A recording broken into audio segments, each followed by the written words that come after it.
pessoal, tudo bem? No vídeo de hoje nós vamos falar de uma questão polêmica. Você sabe como fica o imóvel que foi financiado em caso de separação do casal?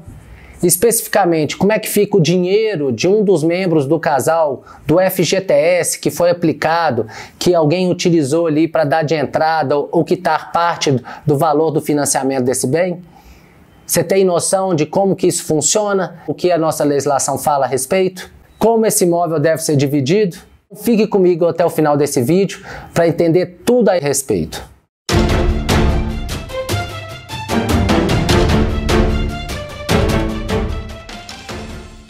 Olá pessoal, espero que todos estejam bem, você e sua família. Para quem não me conhece, eu sou Matheus Bonacorsi, professor e educador jurídico. Me siga nas redes sociais e acompanhe também o nosso canal aqui, Governança Jurídica, que toda semana tem vídeo novo com uma orientação, uma dica jurídica importante aí para o seu negócio. No vídeo de hoje nós vamos falar de uma questão bem polêmica, que vira e mexe eu sou consultado a respeito por casais que compraram imóvel em conjunto. Ora por parte do homem, ora por parte da mulher. As dúvidas são sempre recorrentes e são sempre as mesmas. A principal dúvida que um casal tem na hora da separação é a seguinte: Matheus, infelizmente vou me separar, mas tem um apartamento financiado que foi dado com dinheiro do meu FGTS. Como eu faço? O dinheiro do meu FGTS vai entrar agora na partilha de bens no divórcio? O meu marido ou a minha esposa tem direito de ficar 50% desse valor? Bom, essa é a dúvida mais comum que eu recebo quando o casal vai separar.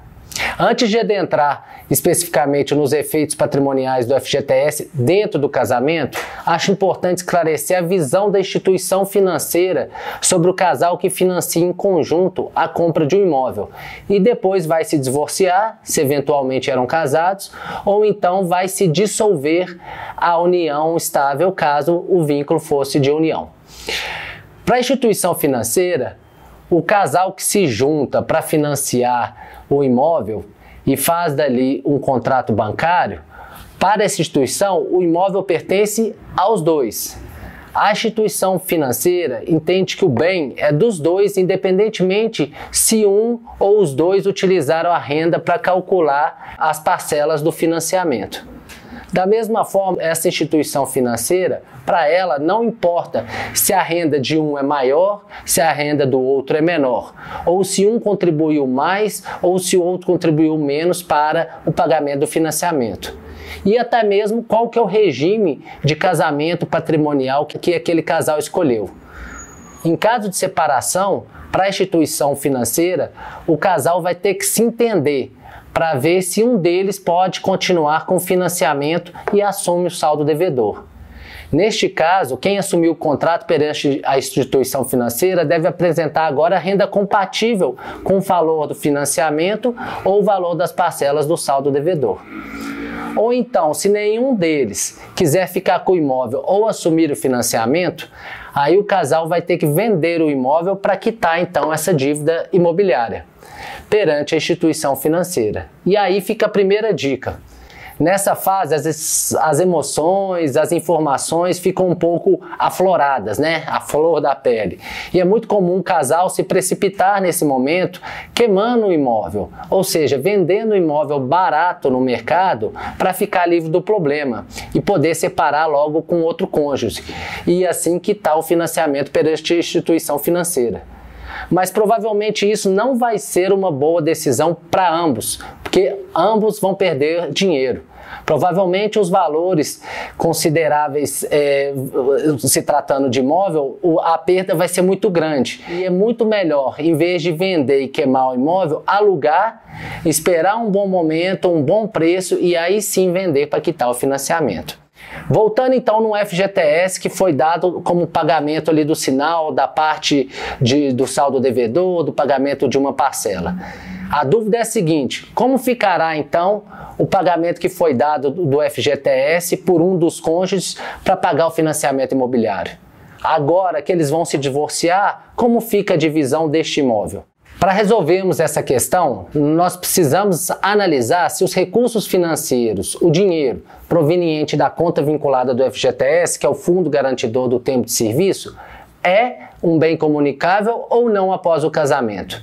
Se esses valores se tornam ou não um bem comum do casal após a celebração do casamento, ou até mesmo da união estável. Como tudo no direito, a questão é bem polêmica.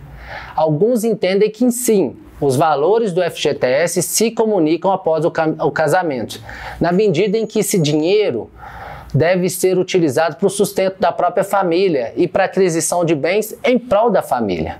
Ele deve vir a integrar o patrimônio do casal, perdendo assim suas características de bem incomunicável, ou seja, pertencente a só um dos cônjuges. Mas outras pessoas entendem que não. O FGTS é um direito personalíssimo, uma vez que advém do esforço individual do trabalho de um dos cônjuges. Esse dinheiro é pessoal, personalíssimo. Jamais pode se tornar um bem comum do casal e jamais pode ser partilhado como bem comum do casal em caso de divórcio ou separação. Para facilitar esse raciocínio, vamos pegar o regime patrimonial de casamento chamado comunhão parcial, que é o mais comum hoje. Hoje, inclusive, ele é adotado pelo nosso Código Civil como regra em nosso país. Caso você não opte por um regime específico, o regime que vai vigorar no seu casamento é o de comunhão parcial de bens. Nesse regime, quem resolve, então, adotar esse regime patrimonial, vincula-se à seguinte regra: todos os bens adquiridos após o casamento são bens considerados comuns do casal. São bens considerados dos dois. A legislação diz que tudo aquilo que for adquirido a título oneroso pelo casal, seja bens ou dívidas, durante a relação, casamento ou união estável, deverá ser dividido meio a meio em caso de separação, ou seja, em caso de divórcio. Tudo que foi adquirido com algum valor, com algum dispêndio, independentemente qual tenha sido a contribuição de cada cônjuge ou companheiro para a consecução daquele resultado patrimonial, os bens devem vir a ser partilhados de igual valor, ou seja, 50-50, caso eles venham a se separar no futuro. O problema é que o próprio Código estabelece no seu artigo 1659 algumas exceções, ou seja, alguns bens que estão fora dessa presunção de comum união.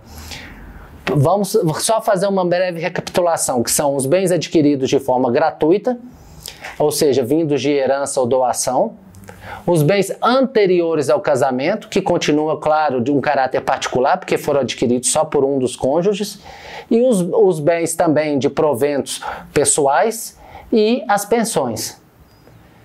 Agora, o problema está onde, então? O Código Civil não nomeia expressamente o FGTS, a conta vinculada ao Fundo Garantidor de Tempo de Serviço. E então não se sabe ao certo se esse bem é ou não é comunicável. Por isso, nesses casos, é importante irmos até os tribunais para verificar quais são as decisões judiciais, a jurisprudência, o entendimento atual dos tribunais dos estados do nosso país. E o Tribunal do Rio Grande do Sul entendeu agora em acórdão recente, ou seja, em julgamento recente, que o FGTS é considerado um bem incomunicável, que mesmo que utilizado para pagamento do financiamento de um imóvel comum do casal, ele não se comunicam em caso de divórcio.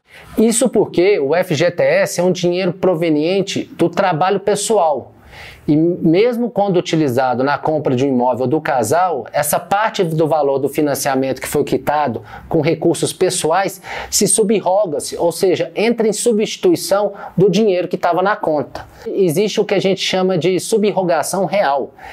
Sendo assim, a parte do imóvel que foi paga com o FGTS por um dos cônjuges continua sendo somente desse cônjuge, de forma exclusiva, sem comunicação com os bens do casal, uma vez que essa parte foi adquirida por um dos cônjuges com dinheiro próprio, ou seja, proveniente da conta pessoal do FGTS, que tem então um caráter personalíssimo. Como consequência, na separação do casal, no divórcio do casal, o imóvel que foi financiado em conjunto, em nome dos dois, mas pago uma parte dele com recurso próprio do FGTS por um dos cônjuges, essa parte do imóvel deve ser excluída da divisão na hora da separação e da partilha dos bens, já que essa parte do imóvel foi comprada com recurso próprio do FGTS. Nossa, Matheus, mas que confusão!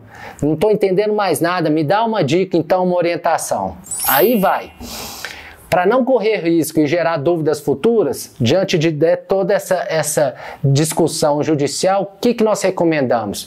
Eu recomendo que você faça constar na escritura pública de compra e venda do imóvel que o dinheiro que está sendo utilizado para pagar aquele imóvel, seja ele no todo ou em parte, é proveniente de um esforço, né, de uma conta pessoal sua. Dessa maneira, você já na origem consegue segregar, você consegue separar que aquele bem que vai ser adquirido com parte do pagamento, ou seja, aquela parte referente ao todo do bem, é pertencente somente a um dos membros do casal e não mais ao casal. Sendo assim, em caso de divórcio ou separação, isso não vai ter mais dúvida e aquilo não entra na partilha de bens. Com essa dica, isso irá facilitar muito no futuro, caso o casal venha, infelizmente, a se separar. Que pode ocorrer, todo mundo está sujeito a isso, então é importante você fazer constar na escritura, ou seja, na origem, já que aquele bem foi comprado todo ou em parte com um recurso próprio, personalíssimo, da conta do FGTS. Você gostou desse vídeo? Fez sentido aí para você? Espero que tenha sido útil e não se esqueça então de inscrever aqui no nosso canal, compartilhar esse vídeo nas redes sociais e também enviar aí para um amigo, um familiar. Tenho certeza que ele vai te agradecer por isso e vai ficar satisfeito com as informações que foram passadas. Obrigado então a todos, um ótimo vídeo, fiquem com Deus.